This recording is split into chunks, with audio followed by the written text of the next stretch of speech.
This happened on December 30th, 2003. That may seem a while ago, but it won't when it happens to you.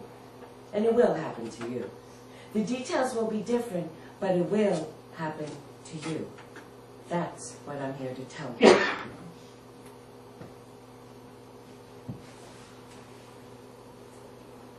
We had come home meaning an apartment on the Upper East Side of Manhattan. Early evening, around 8. We discussed whether to go out or eat in. I said we could stay in, I would build a fire. The fire was the point. In California, we heated our houses by building fires. In Malibu, we built fires even on summer evenings because the fog came in.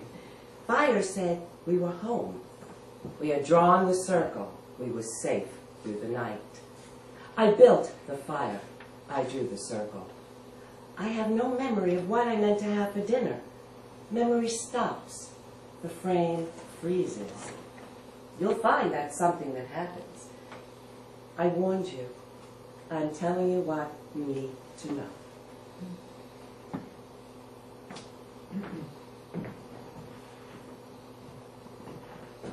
You see me on this stage. You sit next to me on a plane. You run into me at dinner. You know what happened to me. You don't want to think it can happen to you. That's why I'm here. John was in his office and I got him a drink. He sat down by the fire to read. He was reading a bound galley of David Fromkin's, Europe's last summer, who started the Great War in 1914. I set the table in the living room where we could see the fire. No, I must have noticed that later, the name of the book. I eventually read it myself, but found no clues, so, oh, sorry. Oh, John wanted a second drink. I got it. He asked if I had used single malt scotch for the second drink. I said I used whatever I used for the first drink. Good, he said. I don't know why, but I don't think you should mix them.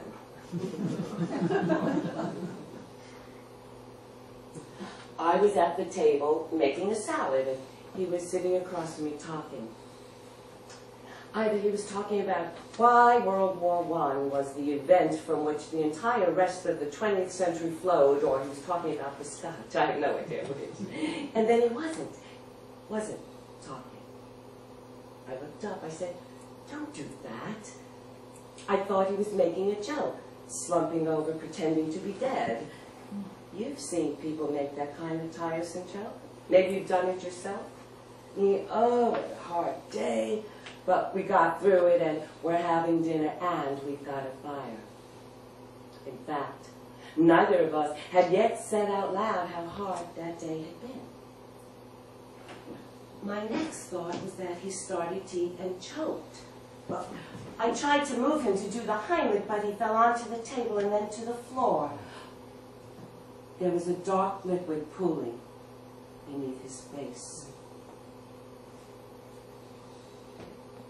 Within what I now know to have been exactly 5 minutes, 2 ambulances came, and the crews worked on the living room floor for what I now know to have been exactly 45 minutes. I now know these facts because I obtained the documents. I obtained the emergency department nursing documentation sheet. I obtained the nursing flow chart. I obtained the physician's record, and I obtained the log kept by the doorman in our building. Paramedics arrived at 9:20 p.m. for Mr. Dunn, the log read. Mr. Dunn was taken to the hospital at 10:05 p.m.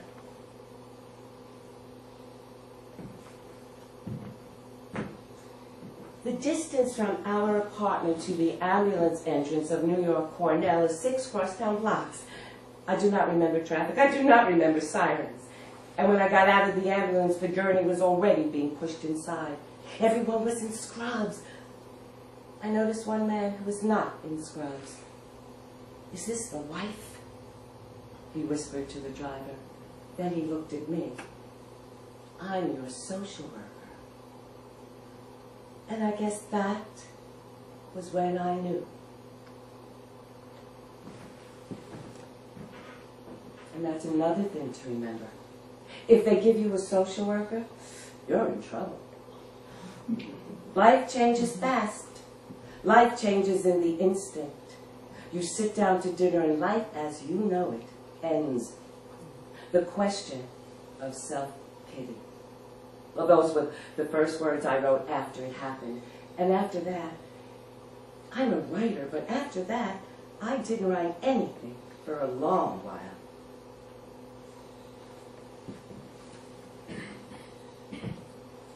For several weeks after it happened, I tried different strategies for keeping on track. And one that worked for a while was repeating to myself the last 2 lines of a poem I learned at Berkeley. Rose Alma. Walter Savage Landor's 1806 elegy to the memory of a daughter of Lord Alma's who died at the age of 20 in Calcutta. Ah, what avails the sceptered race, it begins. Ah, what's the form divine, when every virtue, every grace, Rose Alma, all were thine. Rose Alma worked, the lecturer said, because the overblown and meaningless praise of those first lines gets thrown into relief by what he called the hard, sweet wisdom of the last lines. A night of memories and sighs I consecrate to thee, which suggests that grief has its place, but also its limits. A night, not a matter of a lifetime, a matter of some hours. Hard, sweet wisdom. Well, clearly, since this poem remained embedded in my memory, I believed it to offer a lesson for survival.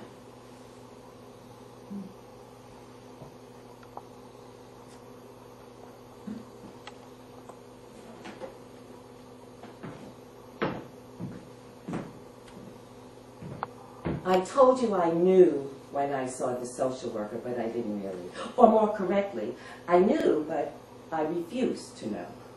I mean, there's a certain kind of personality, my own, and maybe yours, that puts great stock in seeing things straight. For some of us, this is a big ego point. You might think you'll see it straight, but you won't. You'll be standing in some ER, and on one level, you'll have a pretty clear idea of whatever it was that just happened. But the actual words will have vanished from your accessible vocabulary. And now the only words at hand will be, how can this be corrected? Reversible error. I know, if you're a lawyer, you're probably thinking she doesn't know what reversible error means, but I do. There was a verdict here. Find the right error and the verdict gets thrown out. And errors are easy to find if you're me. Well, for instance, this is the wrong hospital. It's a perfectly good hospital, but it's not our hospital. No, this is New York Presbyterian Cornell. Our hospital is New York Presbyterian Columbia, 100 blocks uptown. So while I stand in line to show the insurance cards, and nobody told me to stand in this line, but I see it as a constructive step, proof that I'm handling the situation, I tell myself that as soon as he's stabilized, I can move him to Columbia. And he'll need a bed with telemetry, and so when I make those arrangements, I need to specify this. Notice that only I can do this. It's not that I distrust those in charge, but I do feel compelled to manage them. I go further. Oh, I see a plan falling into place. Once Quintana is stabilized, I can also move her to Columbia.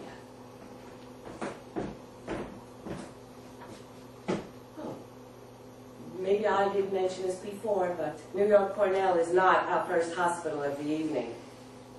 Our first hospital of the evening was Beth Israel North. You know, the one that used to be Doctor's Hospital across from Gracie Mansion? Where our daughter has been in an induced coma in the 6th floor ICU since Christmas night with what began as the flu and is now septic shock. Another case of the wrong hospital. Well, from my point of view, but just try telling a grown child that the easiest emergency room on the Upper East Side does not necessarily add up to the right hospital. Try telling her anything once they sedate her for the endotracheal tube.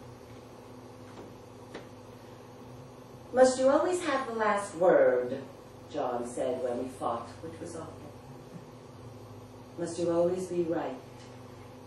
For once in your life, just let it go.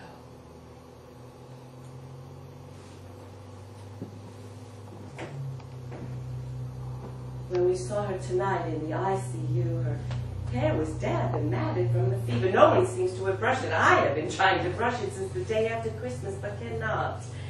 Oh, I can always brush her hair. I could brush her hair, even in Malibu, when it was long and bleached from the sun and green from the chlorine in swimming pools, and she had been in the water all day.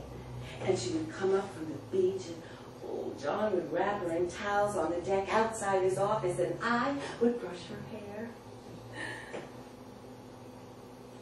I love you more than even one more day, he said to her tonight in the ICU. He said that on each of the 5 nights he saw her there, on the chance she could hear.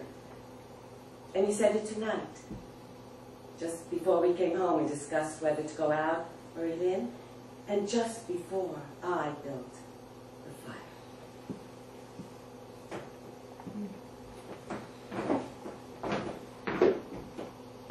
Oh, no. Oh, the lights are too bright in this hospital. It is too cold here. If I hold focus, I can arrange for both of them to recuperate at Columbia. Adjoining rooms. The McKean Pavilion. And I can go up in the afternoons and have tea with them in the atrium while the volunteer pianist in Scrubs plays Isn't It Romantic? And I can stay until 8 and the car will be waiting and I'll come downtown and I'll build a fire and I'll make myself a hamburger. And I'll still think about John and Quintana in their adjoining rooms. But I'll still have a fire. And I'll still eat my hamburger. And I'll still watch Chris Matthews on rerun.